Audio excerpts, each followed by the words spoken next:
તો ચાહે મુક્તિ ચાહે ભક્તિ, પણ ગૃહસ્થ માણસ ધર્મપૂર્વક અર્થ અને ધર્મપૂર્વક કામ આ બે પુરુષાર્થનું સંપાદન કરે તો અર્થ અને કામ એનું પતન ન નોતરે, ઉલટાનું એને તારે. ચારેય આશ્રમમાં ગૃહસ્થાશ્રમ સૌથી શ્રેષ્ઠ છે, કારણ કે ગૃહસ્થાશ્રમને આધારે બાકીના ત્રણેય આશ્રમ. ગૃહસ્થાશ્રમ એ જ પોષણ કરે છે બ્રહ્મચારીઓનું, વાનપ્રસ્થોનું, સંન્યાસીઓનું. બધાનું પોષણ કરે, એ બધાને ખવડાવે, એના આશ્રમો ચાલતા હોય, એની સારી પ્રવૃત્તિ ચાલતી હોય, અન્નક્ષેત્ર ચાલતા હોય, એમાં પૈસો કોણ આપે છે? દાન કોણ આપે છે? ગૃહસ્થો જ તો આપે છે. તો ગૃહસ્થાશ્રમને આધારે બાકીના ત્રણેય આશ્રમ છે. અને માત્ર અન્નદાન, ભિક્ષા અને ધન આપવાની જ વાત નથી, પણ ગૃહસ્થો છે એ પ્રજાની ઉત્પત્તિ કરે છે, સંતાન એને ઉત્પન્ન કરે છે, જન્મ આપે છે. એટલે જ તો કોક બ્રહ્મચારી થાય છે, એટલે જ કોક સાધુ થાય છે, એટલે જ કોક વાનપ્રસ્થી થાય. ધન્યો ગૃહસ્થાશ્રમ, ગૃહસ્થાશ્રમ ધન્ય છે. તો તમે બધા આવા સત્સંગ ઇત્યાદિનું આયોજન કરી સમયે સમયે અને આવા ધર્મના વિચારો, આપણા શાસ્ત્રોના વિચારો, આપણા ઋષિઓના વિચારો એને સતત સાંભળો છો, એના ઉપર ચિંતન કરો છો અને તે અનુસાર યથાસંભવ આચરણ કરી અને જીવન જીવવાનો પ્રયાસ કરો છો. હાવ સાચું કહું તો વ્યાસપીઠને તો એ બરી સાચી દક્ષિણા છે. વ્યાસપીઠને જો કોઈ સાચી દક્ષિણા હોય તો એ છે. આમાં છે ને, યજ્ઞ ચાલતો હોય અને ગોરબાપા આહુતિ આપતા હોય ને, ત્યાં બેઠા હોય બ્રાહ્મણ, એ આહુતિ આપે, યજમાન આહુતિ આપે, એની હારવાર બીજી ઘણી બધી આહુતિ પડે. એમ એક એક કથાની દક્ષિણા એ પેલી આહુતિમાં જ જાય છે. એ જે શિક્ષણનો યજ્ઞ છે એમાં પ્રાપ્ત છે, પર્યાપ્ત છે, અને જે પ્રાપ્ત છે પ્રસાદ છે એને હું વહેંચીને ખાઈશ. આ વૈષ્ણવ આવું યજ્ઞાવશિષ્ટ એના દ્વારા જે પોતાના જીવનનું યાપન કરે એ ગૃહસ્થ સંત છે. યજ્ઞ શ્રેષ્ઠા શિના સંતો મુચ્યંતે સર્વકિલ વિષય. ગીતાના શ્લોકને વારંવાર યાદ કરજો. ગીતા ખાલી વાંચી પાઠ કરીને પુણ્ય કમાવાની વાત નથી. ગીતા જીવવાનું લેસન છે. એ પાઠ ભણાવે છે, પાઠ શીખવાડે છે. એક એક વાક્યોને યાદ કરવાના છે. અને યાદ રાખજો, હું એ ત્યાં બધું કરું છું, આટલા વર્ષોથી કથા કરું છું ને એક એક પૈસો આમાં નાખું છું, એ કંઈ ઉપકાર નથી કરતો. એ મારી મોજ છે. બાકી રાખવો હોય આ પૈસો તો હું રાખી શકું, મને કોણ ના પાડે. એનો જે ટેક્સ ભરવાનો થાય આપી દઉં અને બાકી રાખું. મને કોઈ કંઈ કમ્પલસરી મારી માથે નાખ્યું નથી. મારી સ્વીકારેલી બાબત છે. કેમ? મારા પરિવારની મોજ કે નથી ભેગું કરવું. હારે માર્ગે આપતા જાઓ. આવે છે આપતા જાઓ, આવે છે આપતા જાઓ. હું પહેલા એ રીતે રહું છું, ત્યારે આજુબાજુ મારી આજુબાજુ છે એ બધા એ રીતે રહે છે.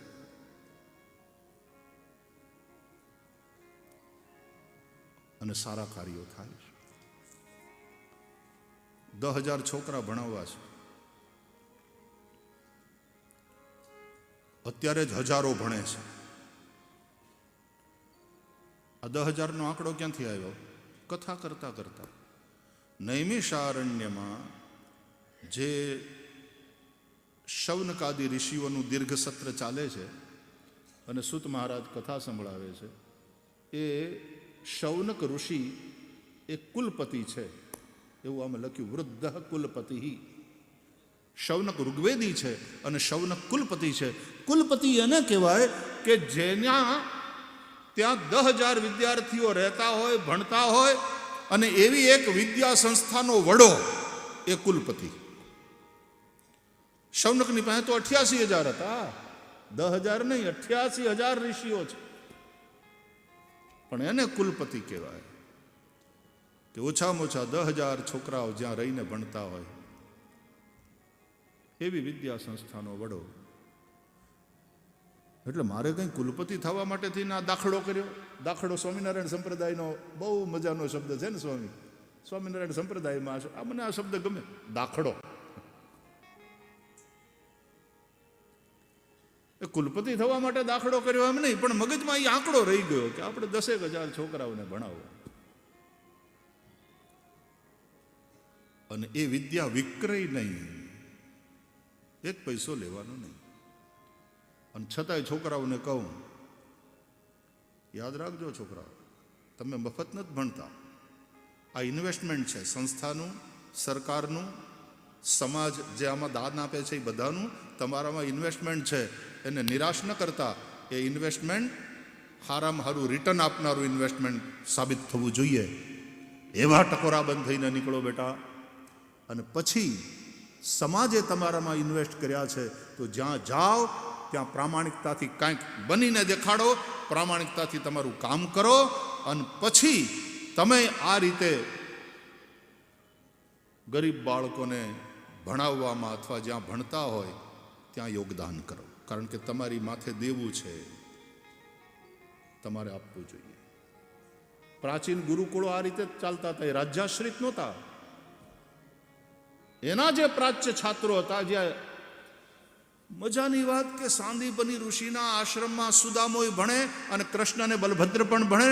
સુદામા પાસેથી તો ફી ન લેવાય, કૃષ્ણની પાસેથી, એના બાપાની પાસેથી ફી નથી લીધી સાંદીપની, કે અમે તો આપી શકીએ, આ તો રાજાના દીકરા કે નહીં.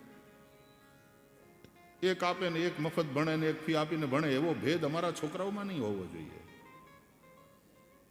તમે અહીંયા મૂકો છો ત્યારે એ છોકરા તમારા મટી જાય છે, પછી અમારા છે, પછી એ સાંદીપનીના સંતાનો છે. અને અમારે ત્યાં બધા હરખા, આ પૈસા આપીને ભણે છે ને આ પૈસા વગર ભણે ને એમ નહીં. બધાનો એક સરખું. અને સહજીવનના પાઠ ભણે. તો પછી એ ગુરુકુળો ચાલતા કેમ? કે પછી ત્યાંથી ભણીને જાય, પછી દ્વારકાધીશ થયો ને, દર વર્ષે મોકલાવ્યા કર. આચાર્યાય પ્રિયમ ધનમાહૃત્ય પ્રજાતંતુમ મા વ્યવચ્છેત્સિ.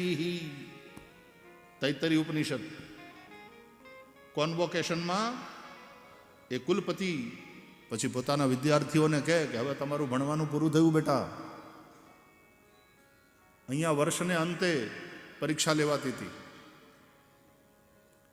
અને હવે તમે જાઓ છો સંસારમાં, ત્યાં ડગલે ને પગલે પરીક્ષા લેવાશે. અહીંયા પહેલા શીખવાડવામાં આવ્યું, પછી પરીક્ષા લેવાની. ત્યાં પહેલા પરીક્ષા લેવાશે, એમાંથી તમારે કંઈક શીખવાનું છે. સંસારમાં ડગલે ને પગલે પરીક્ષા થશે તમારી, અને એનાથી ગભરાવાનું નથી. એ દરેક પરીક્ષામાંથી તમારે શીખવાનું છે. અને એક સારા ઇન્સાન બનજો, એક શ્રેષ્ઠ માનવ બનજો. અને પછી એ ગુરુ અધિકારપૂર્વક પોતાના શિષ્યોને, જે પોતાના સંતાન રૂપ છે, એને કહે કે હવે અહીંથી તમને ભણાવી ગણાવીને મોકલ્યા, નીતિથી કમાજો, ખૂબ કમાજો બેટા. અને જે કમાઓ એમાંથી 10મો ભાગ અહીં આપતા જાજો. આ તમારો બાપ અહીં બેઠો છે અને હકપૂર્વક તમને આદેશ આપે છે. હવે આચાર્યાય પ્રિયમ ધનમ આહૃત્ય પ્રજાતંતુમ મા વ્યવચ્છેત્સિ. આ અર્થ અને કામ સંબંધી 2 આજ્ઞાઓ છે. અને પ્રજાતંતુને તોડતા નહીં. સંતાન ઉત્પન્ન કરી અને પ્રજાતંતુને આગળ ચાલતો રહે, વંશ પરંપરા ચાલતી રહે, એ માટે થઈને ગૃહસ્થમાં પણ પ્રવેશ કરજો. બધાય સાધુ થઈ જાય તો પછી ભિક્ષા કોણ આપે? હા, કોકને એવો પ્રવજ્યા લેવાની ઈચ્છા થાય, વૈરાગ્ય થાય, એ વાત જુદી. પણ બધાય સાધુ થઈ જાય તો? ગૌતમ બુદ્ધના સમયમાં પછી જ્યાં જુઓ ત્યાં ધમ્મમ શરણમ ગચ્છામિ, સંઘમ શરણમ ગચ્છામિ, બુદ્ધમ શરણમ ગચ્છામિ, એટલું બધું હાલ્યું. પછી ગૃહસ્થ કરતા સાધુને વધારે માન હોય, અને કાંઈ કમાયા ધમાયા વગર જો આપણને એમને માન મળતું હોય તો યુવકો સાધુ થવા માંડ્યા. બહુ સારું. અને પરિણામે સાધુઓની સંખ્યા એટલી બધી વધી ગઈ. હું અમથો નથી કહેતો. સમ્રાટ અશોકે કલિંગનું યુદ્ધ જીત્યું. આ પ્રેક્ટિકલ વાત, ઋષિઓની પરંપરાનો છું એટલે કહું છું. સમ્રાટ અશોકે કલિંગનું યુદ્ધ જીત્યું. ભયંકર હિંસાચાર થયો. ઓબ્વિયસલી એ હિંસા પછીથી એનું મન એ થઈ ગયું અને પછી ભગવાન બુદ્ધના માર્ગે ગયો. સારી વાત. પણ પછી રાજા સ્વયં એ તરફ જતો રહ્યો. નિવૃત્તિ, આ સંસાર દુઃખમય છે અને કરુણા, બહુ સારી વાત. બધી સૈદ્ધાંતિક રીતે કોઈ વાત ખોટી નથી. પરિણામ શું નીકળ્યું? અશોકનો છોકરો બુદ્ધ સાધુ થઈ ગયો. તમે ઇતિહાસ વાંચો. જે સમ્રાટ અશોકનું શાસન ઠેઠ અફઘાનિસ્તાનથી આગળ સુધી વિસ્તરેલું હતું, ઓલી બાજુ દક્ષિણમાં ભારતમાં ક્યાં સુધી એના રાજ્યોની વિસ્તાર, એના સીમાડાઓ, ગુજરાત બુદ્ધિઝમના પ્રભાવમાં. અને સમ્રાટ અશોક પછી માત્ર 40 વર્ષની અંદર અંકેલાઈ ગયો કે જ્યાં બધા સાધુ થઈ જાય ત્યાં પછી આ થવાનું. બધાએ સાધુ નથી થવાનું. રામાયણની અંદર ઓલો શંભુક તપસ્યા કરતો હતો અને એને સજા કરી રામે. એને લઈને તો કેટલા ઉપાડા લીધા છે બધાએ. પણ સમજતા નથી કે શું કામ. બધાય તપ કરવા માંડે, કર્મ માર્ગને છોડી દે. તપ કરવું ખોટી વાત છે? ખરાબ વસ્તુ છે? ખોટા ધંધા છે? નહીં. પણ છતાં રામે દંડ કર્યો. શ્રી રામે, જે રામ ધર્મની મૂર્તિ છે, એને દંડ કર્યો હતો. એનું કારણ સમાજની વ્યવસ્થા ન વિખેરાય. જેનું જે કામ છે તેને તે કરવાનું છે. એ કામ છોડીને માણસ તપ કરવા વયો જાય નહીં. તમારા કામને તપ માનો. ગીતા કહે છે પૂજા ભાવથી તમારું કામ કરો.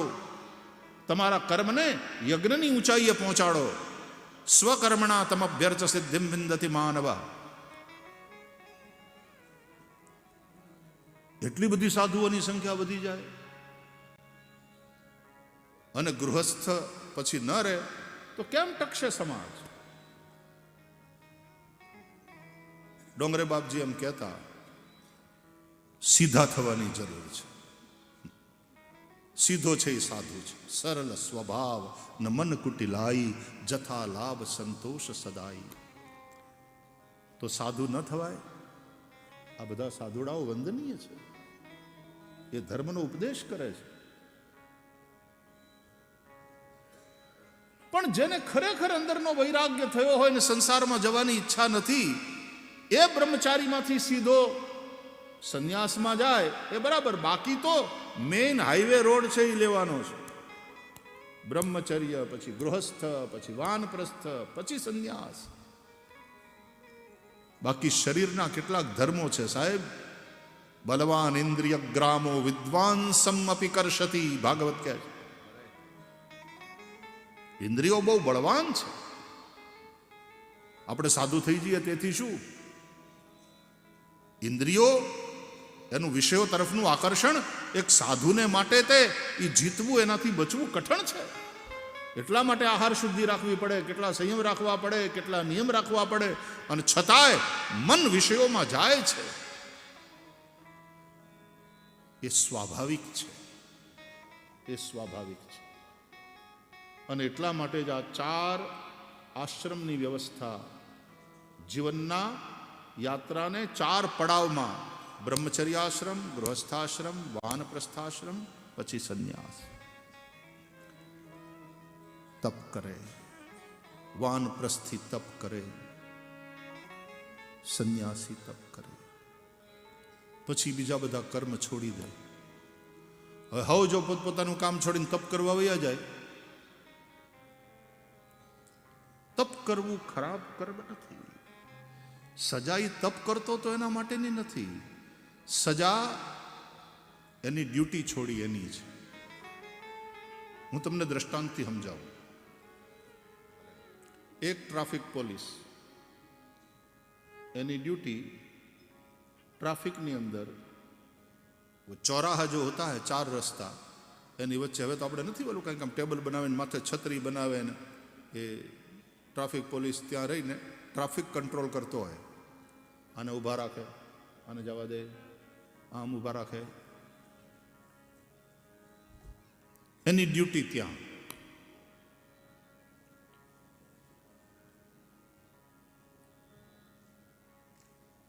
બે વાગ્યાથી પછી આગળ એની ડ્યુટી. હવે એ ડ્યુટી ઉપર આવે ને એમાં ચોરાહા પાસે ત્યાં ખૂણે એક પરબ ચાલે. કોઈ શેઠે પરબ બેહાડેલી. ત્યાં એક બુઢા કાકા, એને થોડા પૈસા આપેલા. એનું કામ પરબે આવે એ બધાને પાણી પાવા.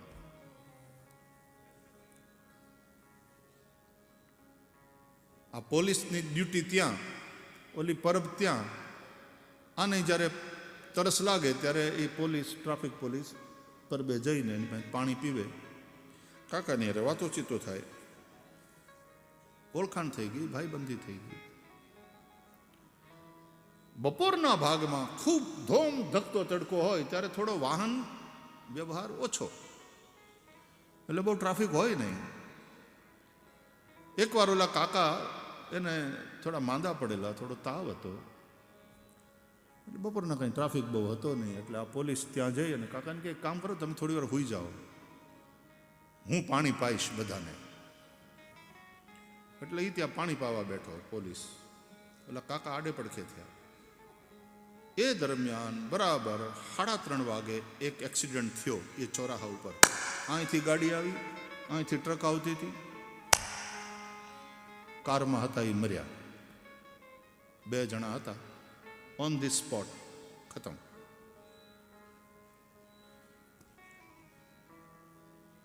તરત પોલીસ આવી ગઈ, એમ્બ્યુલન્સ આવી, હોસ્પિટલમાં લઈ ગયા, પણ ઓન ધી સ્પોટ ખતમ થઈ ગયા હતા. કાગળિયા થયા, કેસ ચાલ્યો. ન્યાયાધીશે પૂછ્યું કે ત્યાં ટ્રાફિક પોલીસ હોય છે કે નહીં? સરકારી વકીલે કીધું હોય છે સર, હોય છે. અને ત્યાં હતો, એને હાજર કરવામાં આવે. હાજર કરવામાં આવે. તારું નામ? તો કે આ. કેટલા વર્ષથી સર્વિસમાં છો? તો કે સર આટલા વર્ષથી. આ ઘટના ઘટી ત્યારે તમે અકસ્માતના સ્થળે હતા? હા સર. એ સમયે તમારી ડ્યુટી હતી? બોલે હા સર. તો આ અકસ્માત કેવી રીતે થયો? શું તમે તમારી ડ્યુટી બરાબર બજાવી નહીં? તમે ડ્યુટી ઉપર ત્યાં હતા પાક્કું? બોલે હા સર. તો આ અકસ્માત કેવી રીતે થયો? જવાબ આપો. કે સર હું ડ્યુટી ઉપર હતો, મારી ડ્યુટી છોડીને હું નહોતો. એક પરબ ત્યાં ચાલે ને, તો એ કાકાને જરાક તાવ જેવું હતું, એટલે એ જરા આડે પડખે થયા હતા. એટલે હું ત્યાં પરબે બેઠો બેઠો પાણી પીવડાવતો હતો લોકોને, અને એમાં આ અકસ્માત થઈ ગયો સાહેબ. અને એ સાંભળીને ન્યાયાધીશે એ પોલીસને આ અપરાધી છે, આ કલ્પ્રિટ છે, આને દંડ થશે. કે સાહેબ હું તો સારું કામ કરવા ગયો હતો, પરબે લોકોને પાણી પાતો હતો, એના કઈ પૈસા નથી મળતા મને. હું તો સેવાના ભાવથી ત્યાં પરબે પાણી પાવા ગયો હતો લોકોને, અને ઓલા બિચારા કાકા માંદા પડેલા, એને થોડો પોરો મળે, એને થોડો આરામ મળે. સાહેબ હું સારા ભાવથી ત્યાં ગયો. બધું બરાબર. તમારી ડ્યુટી શું હતી? તમે દંડનીય છો. રામે એમ દંડ દીધો છે શંભુકને.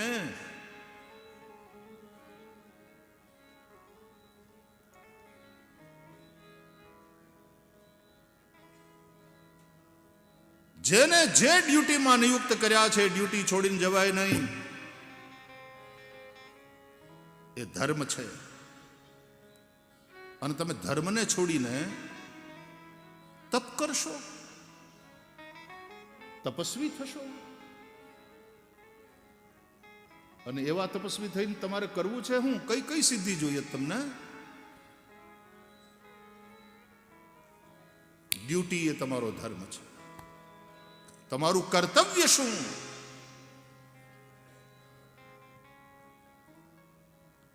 બ્રાહ્મણ, ક્ષત્રિય, વૈશ્ય, શૂદ્ર સમાજના આ 4 વર્ગ અને ચારેય ઇક્વલી ઇમ્પોર્ટન્ટ.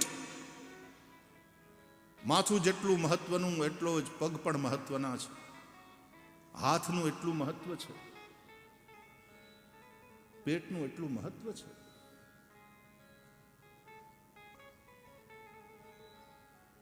પણ સમાજના જેટલા સંખ્યા છે એમાંના વધીને 10% બ્રાહ્મણો હોય, એનાથી વધારે નહીં. જ્ઞાનના ક્ષેત્રમાં 10%. સાહિત્યકારો, વૈજ્ઞાનિકો, રિસર્ચ કરનારા, શિક્ષકો 10%. તમે ટોટલ બોડી માસ તમારો હોય ને, માથું એ બ્રાહ્મણ છે. બ્રાહ્મણોસ્ય મુખમાસીત. ટોટલ બોડી માસના એપ્રોક્સિમેટલી 10% થાય આ માથું. એટલે સમાજનું માથું છે બ્રાહ્મણ, એ 10% હોય, એના કરતા વધારે નહીં.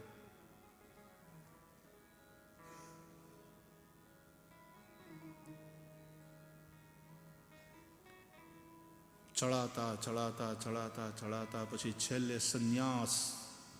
એ તો પરિપક્વ ફળ છે જાળવાનું.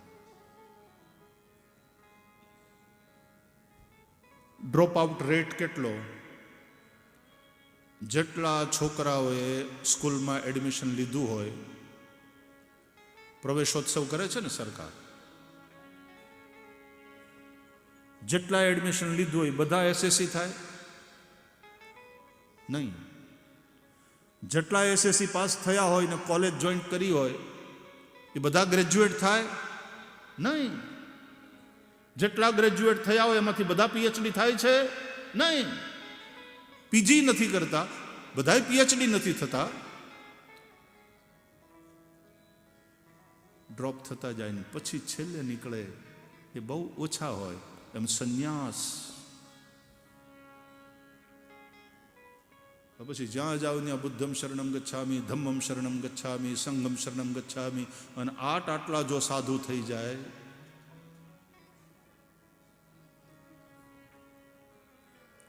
તો સમાજ કેમ ચાલશે? આજકાલ છોકરાઓ આ લગ્ન સંસ્થા જોખમમાં મુકાયેલી ચીજ છે. અત્યારે સ્ત્રીઓના રક્ષણ માટે કાયદાઓની બહુ જરૂર છે, પણ એ કાયદાઓનો દુરુપયોગ જે રીતે થઈ રહ્યો છે. સ્ત્રીની રક્ષા માટેના કાયદા જરૂરી છે, સ્ત્રીની સુરક્ષા માટેના કાયદા જરૂરી છે. આ હું કામ કહું છું? એક ઓલો મરી ગયો, આત્મહત્યા કરી, અત્યારે એ ચાલે છે દેશમાં, હળકતું પ્રકરણ.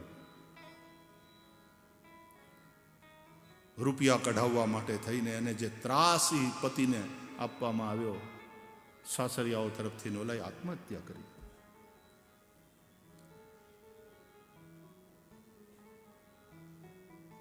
અટાણી બધાય જેલમાં છે. તો શું કાયદા ખરાબ છે? ના, કાયદા ખરાબ નથી, કાયદા હોવા જ જોઈએ. સ્ત્રી પ્રત્યે અન્યાય થાય છે એ પણ એટલી જ કડવી વાસ્તવિકતા છે. હવે તો થોડું ઓછું થઈ ગયું છે આ કડક કાયદાને હિસાબે, પણ નહીં તો દહેજને કારણે થઈને ઓલી બિચારી હળગી મરે. સ્ત્રીની રક્ષા જરૂરી છે, પણ એ કાયદો જે એની સુરક્ષા માટે છે એને હથિયાર બનાવીને કોઈકને સતાવવા માટે, એટલા માટે સુપ્રીમ કોર્ટ ને भी संज्ञान लिया है अब चीज का कि पहला पुलिस પ્રશાસન સુનિશ્ચિત કરે કે આ શું કામ, આની પછવાડેનો ભાવ શું છે.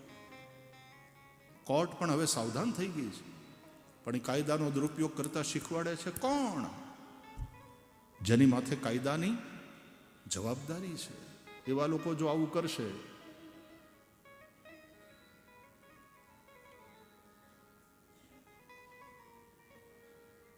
રામે શંબુકને સજા કરી અને લઈને સવર્ણો અને દલિતોની વચ્ચે ખાઈ ઊભી કરવાનો કેટલાક લોકો પ્રયાસ કરે છે. અમારી દ્રષ્ટિએ, વ્યાસપીઠની દ્રષ્ટિએ કોઈ દલિત નથી. સેવાના કાર્યમાં રહેલો એ સૌથી ઊંચો છે. આ પગ ના હાલે સાહેબ તો જીવન હાલતું બંધ થઈ જાય છે.